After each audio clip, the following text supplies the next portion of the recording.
Assalamualaikum warahmatullahi wabarakatuh. Selamat siang, salam sejahtera untuk kita semua. Salam merayu, salam untuk saudaraku yang ada di Indonesia maupun yang di luar negeri. Mudah-mudahan damai selalu. Dan yang baru menjalani sakit mudah-mudahan juga sembuh. Yang beraktivitas mendapat rezeki yang berkah, amin.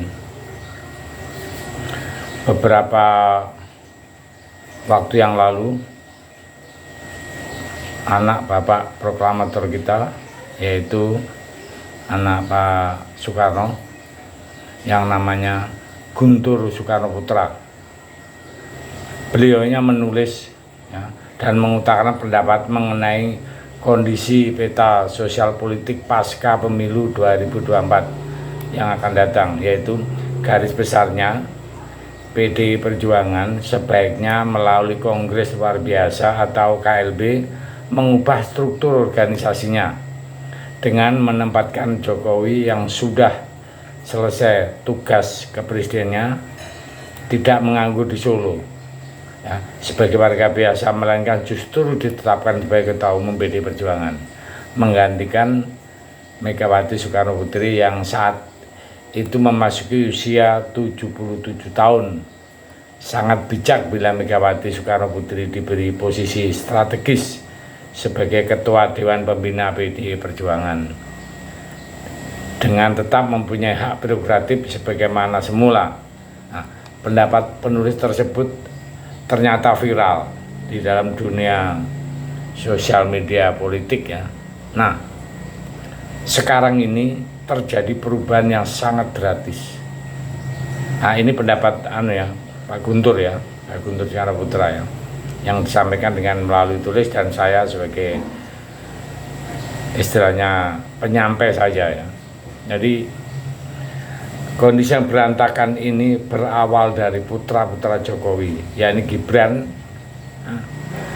yang mana sudah kita ketahui mencalonkan diri sebagai wakil presiden,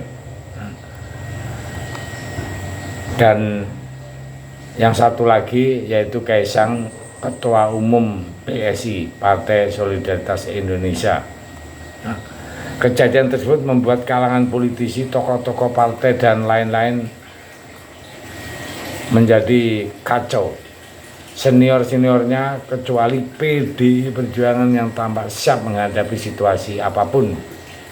Bagi penulis, kejadian tersebut membuat terkejut karena tepatnya pada tanggal 17 Agustus tahun 2023 yang lalu, penulis bertemu dengan Jokowi dan menanyakan perihal kebenaran berita tersebut. Dia mengenai pendiriannya tentang politik Jokowi adalah masih konsisten seperti semula ketika bertemu penulis beberapa tahun yang lalu, yaitu tetap mendukung Ganjar Pranowo untuk menjadi presiden penerus pekerjaan-pekerjaan yang sudah dikerjakan dengan rencananya yang sudah dibuat oleh Jokowi, antara lain pembangunan ibu kota dan IKN, hilirisasi dan pembangunan infrastruktur di seluruh wilayah negara kesatuan Republik Indonesia. Mengenai putra-putranya Gibran dan Kaisang tidak disebut atau tidak diutarakan oleh Jokowi, namun bila penulis hubungkan dengan kondisi saat ini, penulis bisa menarik kesimpulan memang sering terjadi kesalahan sesuatu yang mana fakta bukan sekedar ilusi atau situasi yang digoreng oleh kalangan anti Jokowi. Sebab itu kondisi ini harus dilawan karena keadaannya sudah membuat negara berada dalam kondisi berbahaya, di mana sebenarnya presiden harus bertindak cepat untuk mengatasi kenyataan ini. Demikian karena justru sikap presiden yang nggak jelas menjadi penyebab terjadinya keadaan berbahaya. Ini contoh. Presiden Soekarno menjadi kepala negara pernah terjadi suatu keadaan di mana negara berada dalam keadaan bahaya. Bahkan sudah dinyatakan kondisi darurat. Hal tersebut timbul karena adanya pemberontakan di daerah-daerah yang dilakukan oleh oknum-oknum militer yang dibantu oleh negara adidaya khususnya Amerika. Ketika itu Soekarno segera mengatasinya dengan mengeluarkan dekret presiden pada tanggal 5 Juli tahun 1959 dan diberlakukannya sistem demokrasi terpimpin menggantikan sistem demokrasi liberal kapitalis yang tidak sesuai dengan kepribadian bangsa.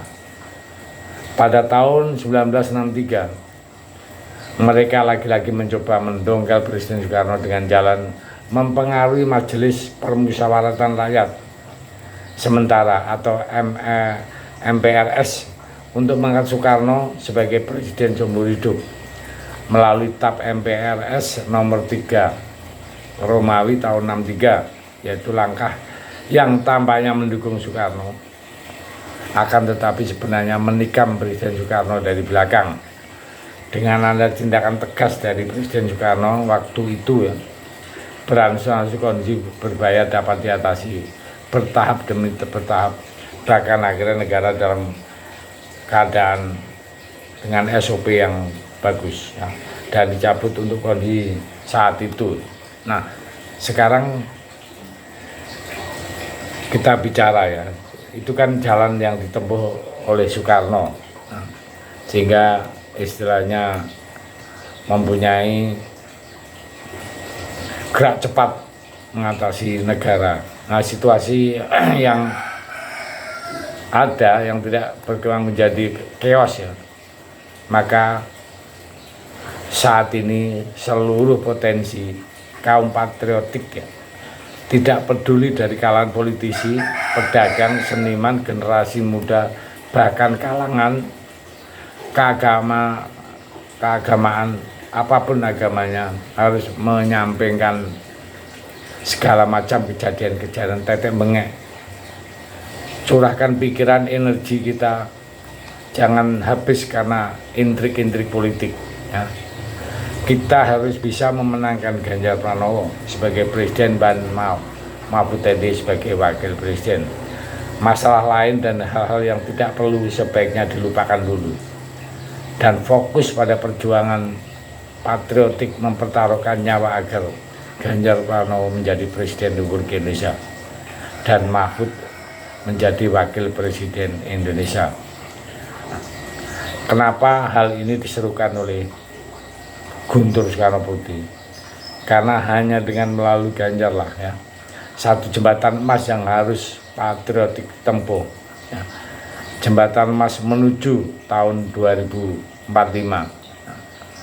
dengan adanya seruan Guntur Soekarno Putri, Soekarno Putro ya, itu adalah sangat urgent saat ini ya. Jadi itu pendapat Guntur yang luar biasa. Beliaunya tidak pernah mengatakan, tapi ini mendadak mengatakan yang sangat urgent sekali. Artinya apa? Pergerakan Jokowi itu sudah di luar nalar ya. Makanya sampai bahasa yang diungkapkan Guntur adalah